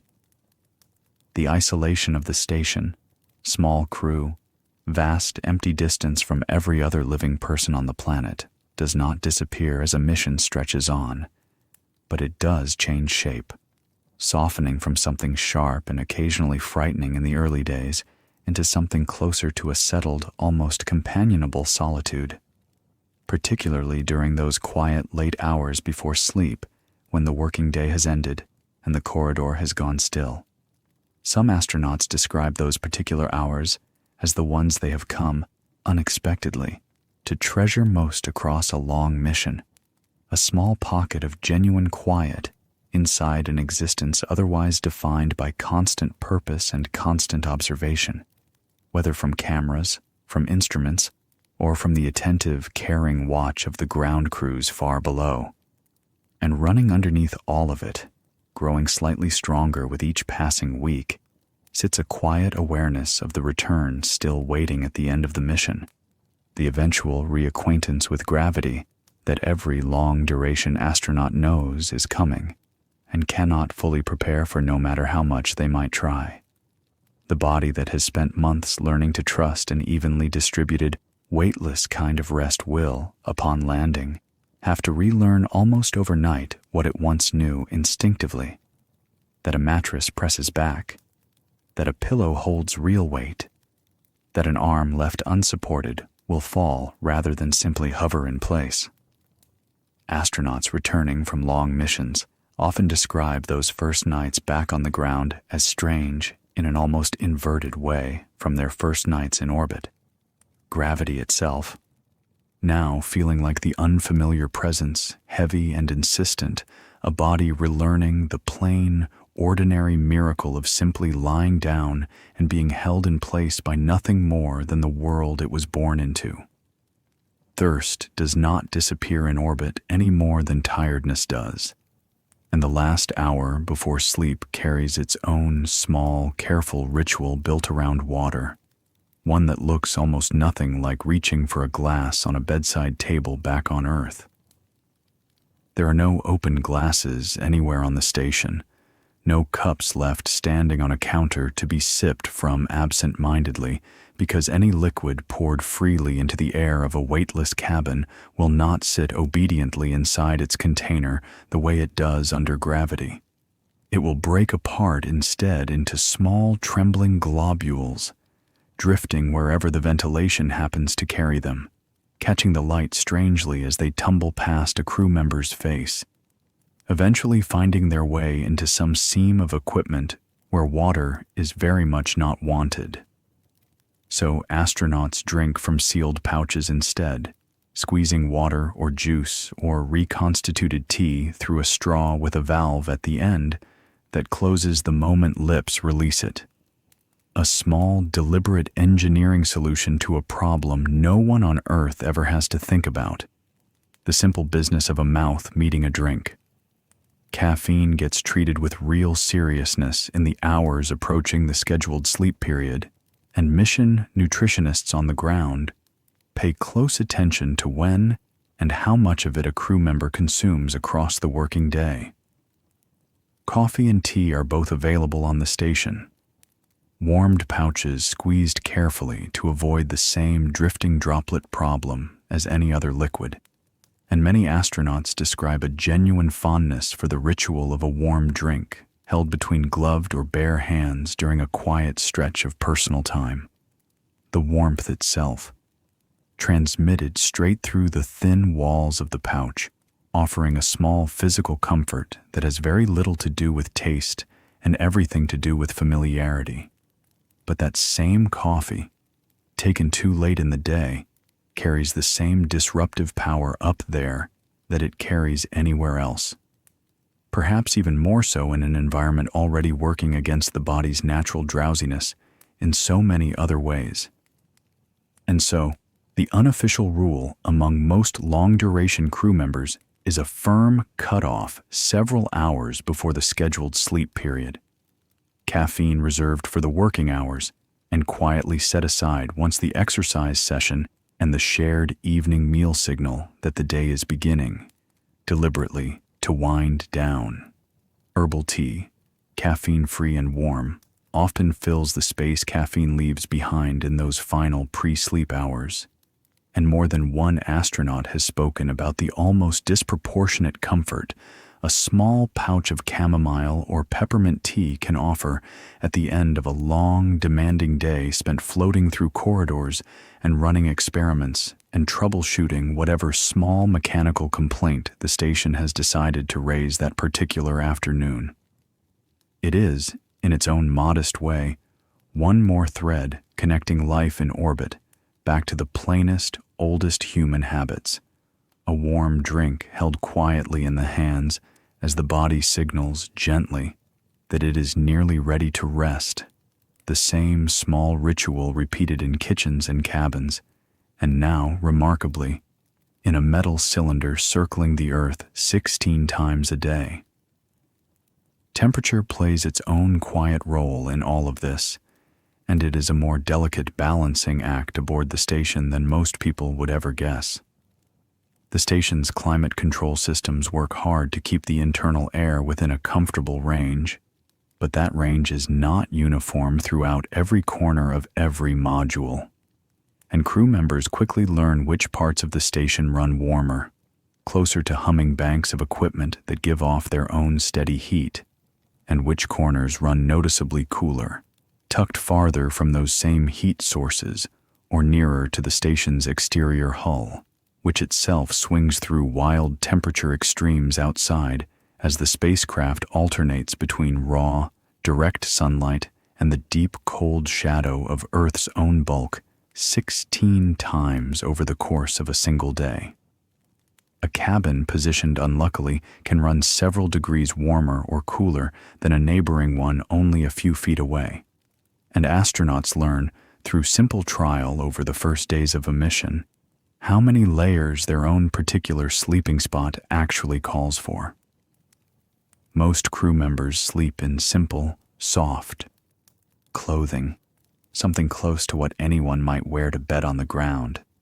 Cotton shirts and light pants chosen more for comfort against the fabric of the sleeping bag than for any real insulating purpose, since the bag itself, along with the station's regulated air, does most of the actual work of keeping a sleeper at a stable temperature through the night. Socks are common, since feet, floating free with nothing to press against, can grow noticeably cold, even in a cabin that feels perfectly comfortable everywhere else. the usual gentle warmth generated by a foot resting against a mattress simply absent when there is no mattress there to rest against in the first place. Some astronauts add a light, long-sleeved layer if their particular cabin runs cool. Others prefer bare arms, even in a station, otherwise humming with the mechanical chill of so much active equipment. And over the length of a long mission, each crew member settles, largely through quiet personal experiment, into whatever exact combination lets them stop thinking about temperature altogether and simply rest. It has not always been this manageable, and it is worth pausing for a moment to look back at how much harder this whole problem used to be in the earliest days of human spaceflight, before anyone had the decades of hard-won experience the station now runs on. The first American astronauts, flying single-seat Mercury capsules barely larger than a closet themselves, did not sleep in any meaningful sense during their brief early missions at all. The flights simply too short and too demanding to allow for it. It was not until the longer Gemini and Apollo missions of the following years that engineers had to seriously confront the problem of genuine multi-day rest in orbit, and the earliest solutions were crude by any modern standard. Astronauts strapped into their own seats, still wearing bulky pressure suits, trying to doze upright in cramped capsules, never designed with comfort in mind. Cabin lights and instrument glow, making true darkness almost impossible to achieve. Skylab, launched in the early 1970s, marked the first real attempt at something closer to a dedicated sleeping arrangement, with astronauts issued simple fabric sleep restraints, not unlike an early ancestor of today's sleeping bags, that could be loosely secured to a wall to keep a floating body from drifting freely through the workshop's larger open volume. It was an improvement, but a modest one. The restraints simple and thin, offering little of the padded, tailored comfort of the sleeping cabins astronauts use today, and Skylab crews still reported considerable difficulty adjusting to the whole strange business of resting without gravity. Difficulty that ground engineers took seriously and began, slowly, working to address. The Soviet and later Russian Mir station, flying through the 1980s and 1990s, and hosting some of the longest single missions in human history at the time, refined the idea further still, with individual small crew cabins that began to resemble, in rough outline, the private sleeping compartments used aboard the International Space Station today. Tiny, enclosed, personal spaces that gave a floating body at least the psychological comfort of walls close enough to touch on every side. By the time the International Space Station began hosting long-duration cruise in the early 2000s, decades of hard lessons from Mercury and Gemini and Skylab and Mir had been folded into the design, resulting in the padded, tethered, individually climate-managed sleeping cabins astronauts rely on today. Each one a small monument to just how much trial and careful revision it took to solve a problem that, on the ground, no human being ever has to consciously solve at all. Every strap, every panel of padding, every carefully positioned vent channeling air quietly past a sleeper's face, carries inside it the accumulated memory of every earlier astronaut who tried and struggled and reported back honestly about exactly what still was not working, so that the next crew, and the next, and the next after that, might sleep just a little easier than the ones who came before them. None of this careful engineering happened by guesswork, and behind every padded cabin and every tuned vent sits a genuinely serious body of scientific research conducted quietly, night after night, on the very astronauts trying to sleep inside it. Sleep in orbit is not simply endured aboard the station. It is studied there, deliberately and continuously, because understanding exactly how the human body rests in weightlessness matters enormously for missions that reach further still, toward the moon, and eventually toward Mars, journeys that will offer none of the relatively quick rescue options available from low Earth orbit if a crew's rest begins seriously breaking down. Many astronauts wear small actigraphy devices to bed, unobtrusive watch-like sensors strapped to the wrist that track movement throughout the night, building a detailed picture of exactly how much genuine stillness a sleeper achieves, how often they stir, how their rest compares night to night, and, eventually, mission to mission, against the steadily growing archive of data gathered from everyone who has slept up there before them. Some crew members go further still, agreeing to wear a soft cap, fitted with electrodes for a study night here and there, recording brainwave activity directly, the kind of data that can only be gathered through genuine, careful electroencephalography, distinguishing the different depths of sleep a person passes through, the light, drowsy stages and the deeper restorative ones, mapping exactly how those stages shift and shorten and sometimes fragment in an environment so thoroughly different from the one human sleep architecture evolved inside of. Researchers on the ground pore over this data for years, looking for patterns, looking for warning signs, looking for whatever small adjustment to lighting or scheduling or cabin design might buy a future Mars-bound crew even a slightly better night's rest than the one an early station astronaut managed decades ago. It has not always been a story of pure improvement, and NASA and its research partners have been candid over the years about genuine struggles that surfaced in the data. Long-duration astronauts have, at various points across the station's history, reported significant chronic sleep deficits, consistently getting less rest than their official schedule allotted, and researchers have occasionally recommended prescribed sleep medication for crew members going through particularly difficult stretches, a short-term aid rather than a routine habit, used carefully and under close medical supervision given how important full alertness remains for the demanding work still waiting the next morning. These findings, uncomfortable as some of them have been, have driven real, concrete changes over the years, adjustments to cabin lighting, revisions to the daily schedule, redesigns of the sleeping compartments themselves, each new mission benefiting from lessons the previous one paid for in restless, difficult nights. What emerges from all of that careful, ongoing research is something researchers have come to call, informally, the overview effect, though its roots reach back further than any formal study described by astronauts themselves for as long as human beings have been going to space at all. It refers to a particular shift in perspective that seems to settle over nearly everyone who spends real time looking down at the whole curved Earth from above, a feeling that goes beyond simple awe into something closer to a quiet, lasting reordering of what actually matters.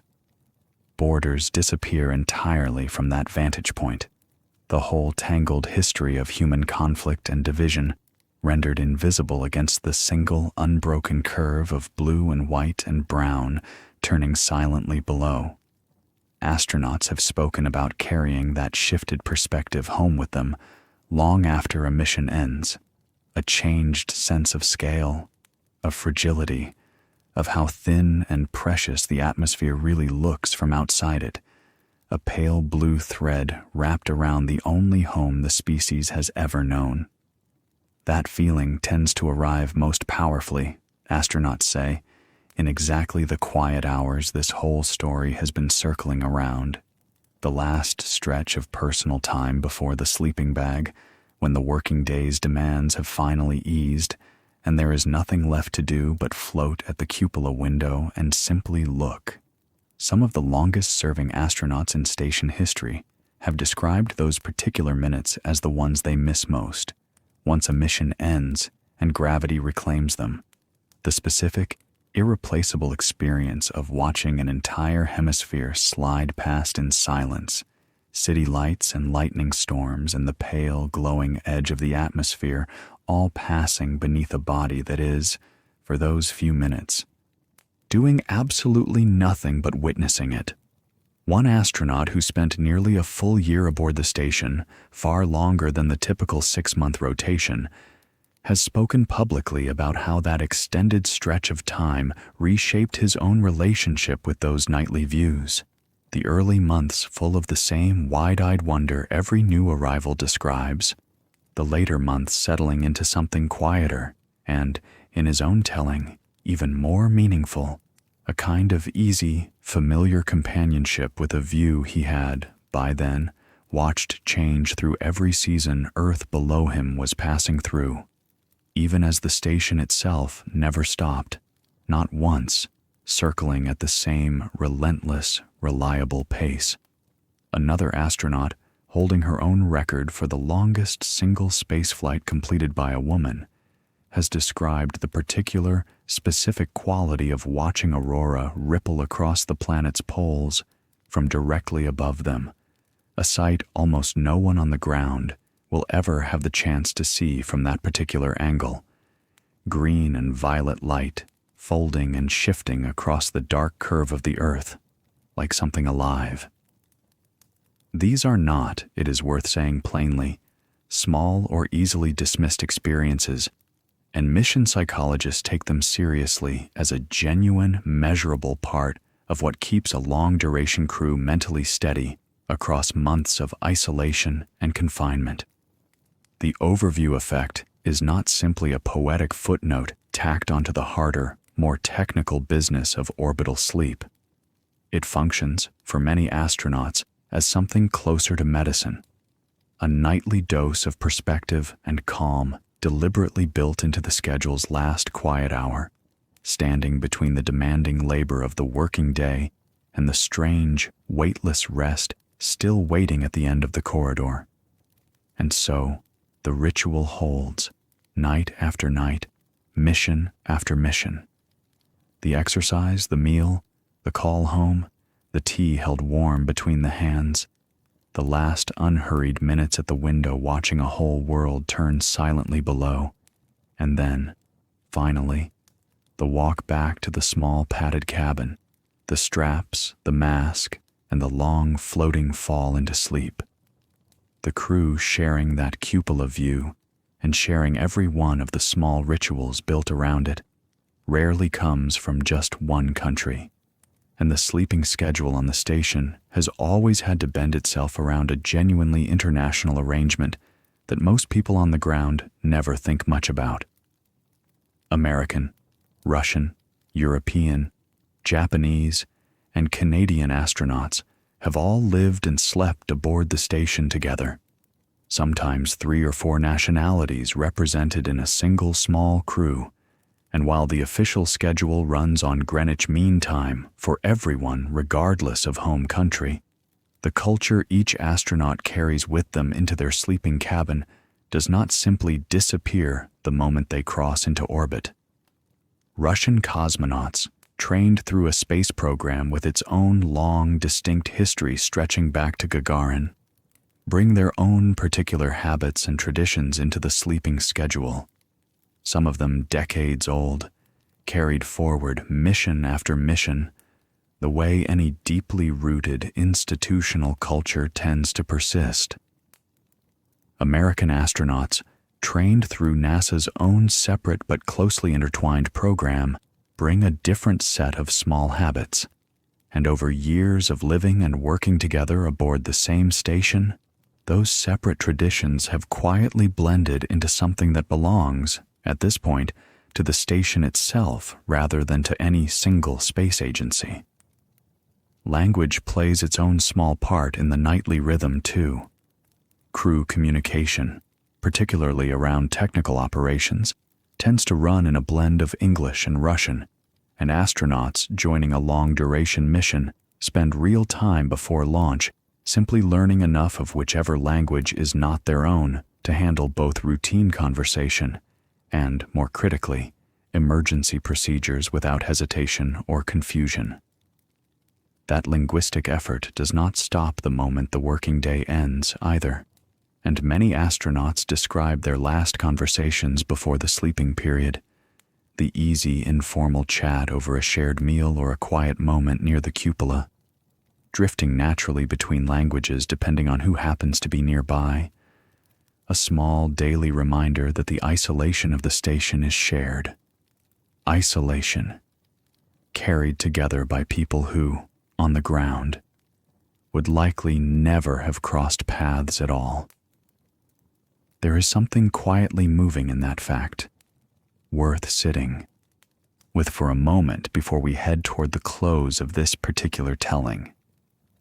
A Russian cosmonaut and an American astronaut, representing nations that spent much of the 20th century locked in open rivalry, closing out their working day together in a shared meal, drifting off a few hours later into sleeping cabins bolted to the same wall, tethered by the same kind of straps, breathing the same recycled humming air, dependent on precisely the same fragile interlocking systems to see them safely through the night.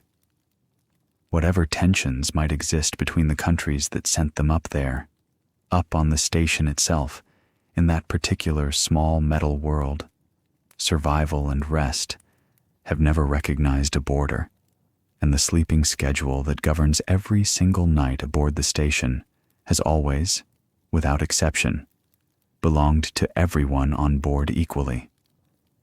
That shared arrangement holds steady for months at a stretch, but every long-duration mission eventually reaches its final weeks, and something shifts, subtly but unmistakably, in how a crew approaches those last nights before departure. Astronauts describe an odd, bittersweet quality settling over the final stretch of a mission, the same routines they have followed for months, the same straps and mask and hum, suddenly carrying a weight of impending loss, even as the anticipation of home grows sharper with every passing day. Many crew members describe deliberately spending extra time at the cupola window during those final weeks, lingering longer than the schedule technically allows, watching sunset after sunset with a kind of hungry attention entirely different from the casual wonder of the early months, aware, in a way they rarely let themselves think about during the long middle stretch of a mission, that a day is coming, soon now, when this particular view will no longer be available to them, perhaps for years, perhaps ever again. The sleeping cabin itself becomes an object of this same strange, complicated affection in those final weeks. A space that felt genuinely alien on the first night of a mission, a padded box bolted to a wall, straps in a mask, and nothing resembling a bed in any way the body once understood beds to work, has become, by month 5 or 6, something closer to a true and trusted home, the one small enclosed space on the entire station that belongs unambiguously to that single astronaut alone. Packing up that cabin in the final days before departure, folding away the personal photographs, the well-worn paperback, the small tethered stuffed animal that has spent months turning slowly in the recycled air, carries a genuine emotional weight that surprises even astronauts who expected the return home to feel like nothing but relief and celebration. And then, finally, departure day arrives, and with it comes one of the strangest, most physically demanding transitions the whole story of orbital sleep has to offer. The return to Earth happens fast. A Soyuz or a Crew Dragon capsule undocking from the station and beginning its long fall back through the atmosphere in a matter of hours rather than days, the crew strapped tightly into custom-molded seats, bracing through a re-entry that subjects their bodies to forces entirely unlike anything they have felt since the launch that carried them up there in the first place, months, or sometimes close to a full year earlier. The capsule descends under parachute, and impact, whether a splashdown in open ocean or a jarring touchdown on the steppe of Kazakhstan, arrives hard and sudden after months of the gentlest possible weightless motion.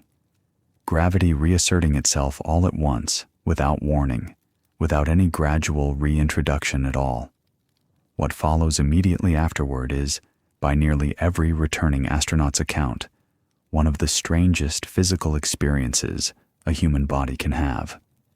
Ground crews open the capsule hatch to find astronauts who, only hours earlier, could float effortlessly through a station corridor with a single light push of a fingertip, now unable to sit upright unassisted, their inner ear violently disoriented by gravity's sudden return, their leg muscles weakened by months without real weight, bearing demand despite all that daily exercise, barely capable of supporting their own body weight for more than a few unsteady seconds. Returning crew members are typically carried from the capsule on stretchers or supported carefully by recovery teams, and the simple, ordinary human act of standing and walking, something an infant masters within the first year of life and then never has to consciously think about again, has to be relearned slowly and carefully over the following days and weeks. Sleep, that first night back on the ground, arrives in a form just as strange, in its own way, as sleep on the first night in orbit did all those months earlier, except inverted entirely. The body that spent so long learning to trust an evenly distributed, floating kind of rest now finds itself pressed heavily and insistently into a mattress that pushes back everywhere at once, a sensation many returning astronauts describe as surprisingly, almost comically, overwhelming after months without it. Some report their first nights back feeling deeply, wonderfully comfortable, the old familiar weight of a real bed, a genuine, longed-for pleasure after months of straps and padded walls. Others describe a stranger, more unsettled reaction, a lingering sense that the bed is somehow pressing too hard, too insistently, gravity itself now registering as the unfamiliar presence after a body has spent so long adapting to its absence. Dreams, too, carry the return with them in ways researchers have found genuinely fascinating to study. Astronauts freshly back from long missions frequently report dreaming, in vivid and specific detail, about floating, reaching for objects that drift obligingly toward an outstretched hand, rather than falling as gravity now insists they must, waking sometimes with a brief, disorienting confusion about which reality, the floating one or the grounded one, actually represents where they currently are. That particular kind of dream tends to fade over the following weeks, as the body's old earthbound instincts slowly reassert themselves, muscle by muscle, reflex by reflex, the whole long, patient process of learning to sleep in orbit now running fully in reverse, a body relearning all over again, the plain, ordinary miracle of simply lying down and being held in place by nothing more than the world it was born into. There is a particular kind of quiet that settles over anyone who spends real time thinking carefully about all of this, the whole long, strange, carefully engineered story of how a human being learns to rest 250 miles above the only ground their body has ever really known. It would be easy to walk away from a story like this one, thinking mainly about the differences, the 16 sunsets instead of one, the padded cabin instead of a bedroom, the straps instead of a blanket's simple, gravity-assisted weight. And those differences are real, and they are worth every bit of the attention this telling has given them. But sitting underneath every one of those differences, patient and unchanged, is something that has not shifted at all, not 1 inch in the whole history of the species, going all the way back long before anyone dreamed of leaving the ground at all. A tired body still wants quiet. A tired mind still wants dark. A person, whether they are lying in a bed that has held their family for 3 generations or floating, strapped to a wall, inside a spacecraft circling the Earth every 90 minutes, still wants more than almost anything else, the simple, ordinary reassurance of being held steady enough, long enough, to finally let go of the day and rest. Every strap, every eye mask, every carefully engineered vent, and every warm pouch of chamomile tea sipped quietly in the last minutes before sleep exists, for exactly one reason.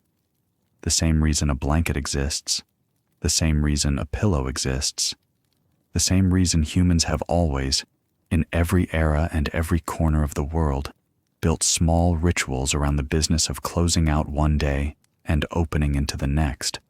The setting changes. The need underneath it never does. That is, in the end, the real story hiding inside all the strange, fascinating detail this telling has walked through together. Not that astronauts have found some entirely new, alien way of resting, disconnected from everything a human body has always understood about sleep, but that they have carried the oldest human instincts imaginable into the strangest possible setting and found, patiently, through months of careful engineering and quiet personal ritual, a way to honor those instincts anyway. The exercise that earns real tiredness, the shared meal that marks the day's end, the call home that reaches across whatever distance separates two. People who care about each other. The warm drink held in the hands, the last unhurried look at something larger than oneself before the lights go down. And finally, the straps, the mask, the dark, and the long, slow release into rest. So somewhere above you tonight, whether or not anyone happens to be aboard the station in this particular moment, that whole careful, patient system is still there, waiting, ready, built out of decades of trial and error and hard-won lessons from every astronaut who ever struggled through an early night in orbit and reported back honestly about exactly what still needed fixing. And somewhere below, wherever you happen to be lying right now, your own blanket is doing the same ordinary, gravity-assisted work it has always done, holding its weight against you without any need for straps or clips or careful engineering at all. Gravity itself quietly doing, for free, exactly what an astronaut spends months learning to live without. That is worth appreciating for a moment in this last quiet stretch before sleep finally comes for you too. The mattress that holds you without asking anything of you in return. The pillow that stays exactly where you left it. The single, dependable sunset that told your whole body, all on its own, without any engineered lighting or strict shared schedule required, that the day was ending and rest was allowed to begin. It is easy to take all of that for granted, lying in an ordinary bed on an ordinary night, and this whole long journey above the earth has, if nothing else, been an invitation to stop taking it for granted, if only for tonight, if only for these last few quiet minutes before your own eyes finally close. Let your shoulders come all the way down now. Let the mattress do the holding, the way it always has, the way it always will, without a single strap required. Somewhere far above you, the station is still turning, still falling gently around the whole curved earth, still delivering its 16 sunrises and 16 sunsets to whoever happens to be aboard it. And it will keep on turning long after you have drifted off tonight, long after tomorrow's ordinary sunrise finds you exactly where gravity has always kept you, safe, held, and finally, blessedly, at rest.